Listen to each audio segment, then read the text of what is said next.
what'd you pick? So I picked Gotham, which I've been excited about for a while. Yeah, I don't know why I asked. I'm not surprised. I mean, to be fair, I also really did like Grace Point, and I've watched 7, and I'm excited about that too. Gotham is exciting in a different way. First of all, because it's potentially much more long term, and I've seen much less of it because I've seen 7 of Grace Point, and I've only seen 1 of Gotham. Right. So I'm excited about where Grace Point is going, but with Gotham, there's so many variables that I'm like, can I have episode 2 now? Please. They're not going to give us episode 2 now. I mean, not now, but maybe ahead of schedule. I don't know. We'll see. You know, it's really, there are a lot of genre shows on TV, a lot of superhero shows, and it's interesting because so many, they all feel very different. Like, there's a similar DNA in the sense that even with Arrow and Flash, I feel like feel different enough that I like that they all feel like their own entities. And Gotham is so gorgeous. I think Gotham is gorgeous. I think the actors are great. I mean, I can't remember if we've talked about this. Probably. I was really, really impressed. I mean, because we know the actors are good. In Gotham. But at the same time, I was really impressed by how well they were able to pull everything off. I thought Jada Pinkett Smith was like a revelation. She was great. She is great as Fish.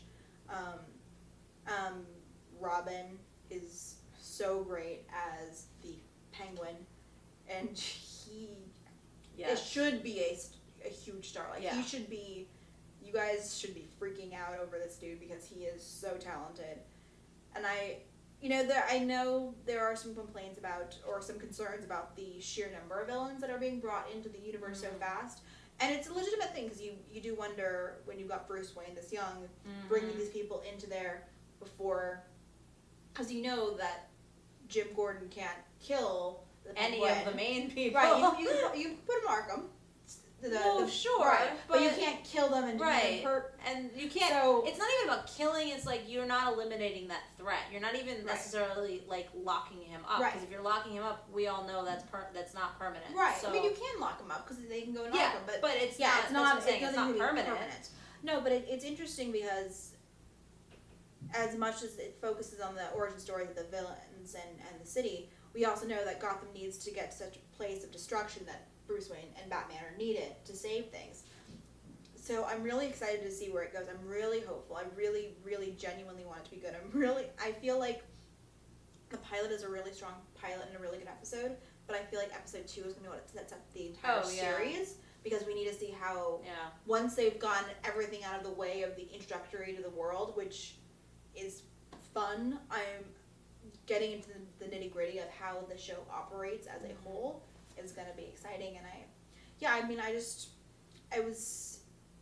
I'm really excited about it, and I really, really hope it does well. I'm really excited about the Sleepy Gotham pairing, because from as soon as Gotham was officially picked up, I was like, it has to go with Sleepy, because those two, because in terms of tonally, like, what else are you going to put together? No, I'm not disagreeing. It felt like the most natural thing, and I'm really glad that Fox actually did it. Otherwise, I would have been really annoyed if it, like, no offense to any of the Gordon Ramsay shows, but it would have been so weird. But for instance, if it had been like Gotham and like Hell's Kitchen, it would have been a bizarre tonal combination. Even if Hell's Kitchen does great, which it does, although I feel like people who are going to come to Gotham aren't necessarily watching the lead-in. Like, in the case of Sleepy Hollow, I think there's...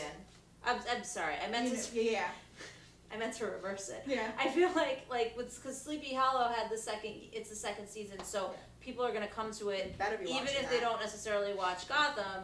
I think people will come to Gotham regardless of what it's with, because they don't have to stay to see what's next. I mean, it'll be interesting. We saw Supernatural, for instance, has helped other shows because it's been on like the same night. Yeah, I was gonna say it has more of a shot now, I think, of actually doing some movement. But I mean, I like the pilot too. I thought, I think for me, like, I don't know the comic book world, and I quite frankly don't necessarily care about the comic book world in the sense that the show needs to stand on its own.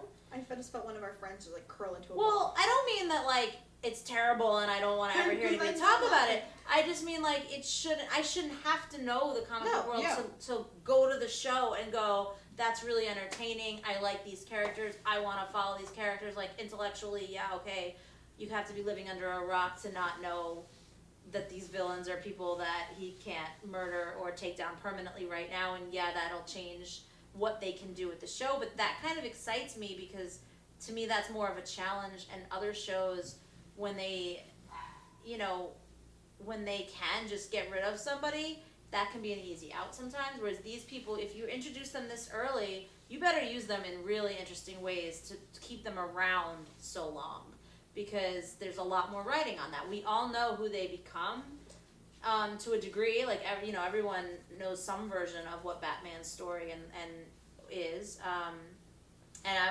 I'm interested to see what their version is, but I think beyond that, what I really found interesting was just the style, like visually the style of the show, and the fact that it is kind of old-timey, and, you know, there's a little bit of a throwback to it. Yeah, noir-esque. And yeah, well, that, but also just, you know, the way that the attitude, like, that the cops carry. Yeah, well, it's noir.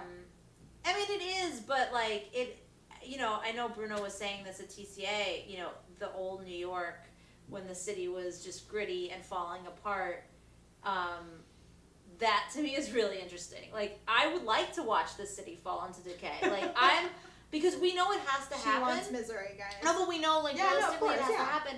And I'm okay watching the show where the guy who's at the center of the show, in this case Jim Gordon, he isn't always winning. He's a hero, but he's not always successful. Yeah. Because I think that is so much more interesting in what that does to a person as a character and as a man and as a cop who, like, if he's not successful in his job, yeah, that can do so many things. Yeah. You know, it opens up the world of the show. So, I'm interested to watch Gotham in a way that I didn't think I would be, because I was like, I don't necessarily, you know, I'm not super into that stuff, but I will definitely watch it. Meanwhile, I'm a nerd, so I'm all in.